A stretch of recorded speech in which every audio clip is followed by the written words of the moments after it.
Allora, innanzitutto un grande senso di orgoglio e un grande senso di riconoscenza nei confronti dei miei concittadini che hanno dimostrato un senso civico assolutamente encomiabile, benché ci fosse chi più o meno dietro le quinte invitava la gente a non votare o a votare a scheda bianca. Le percentuali del voto parlano chiaro. Il Paese ha creduto in noi, in quello che si è fatto in questi 5 anni e in quello che sicuramente andremo a fare nei prossimi 5, con una come dire, determinazione ancora superiore, proprio perché abbiamo avuto la dimostrazione che il Paese crede in noi e il Paese si merita che noi facciamo tutto il nostro meglio. Beh, allora, lei ha detto bene, nella premessa, in prima pagina del nostro programma si fa chiaro riferimento all'informazione.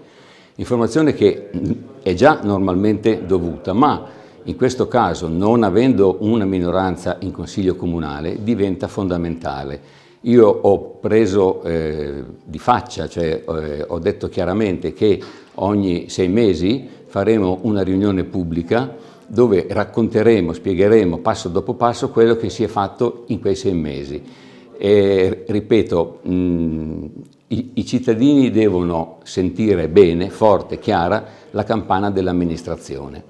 Per quanto riguarda i comuni vicini, ci sono già diverse collaborazioni in essere con diversi comuni, i rapporti personali sono ottimi, quindi nulla osta a che si possa andare avanti in questa strada. Certamente anche gli altri comuni l'anno prossimo saranno chiamati al voto, quindi ci sono diverse discriminanti, ma la volontà è certamente quella di mettere Monfumo all'interno del territorio e non isolarlo.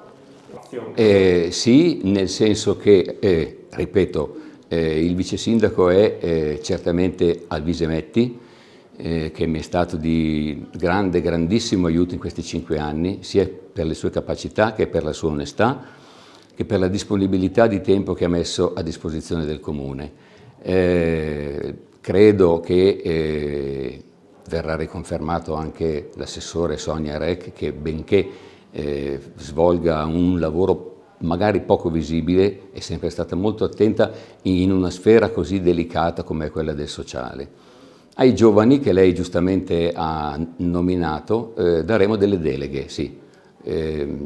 Così come nel passato quinquennio il consigliere Forner era il consigliere delegato ai lavori pubblici, benché non fosse in giunta, quindi a stipendio zero, daremo delle deleghe anche ai giovani per farli crescere e per fare in modo che le istanze dei giovani, perché questo è il motivo per cui li abbiamo coinvolti, le istanze dei giovani trovino lo spazio giusto.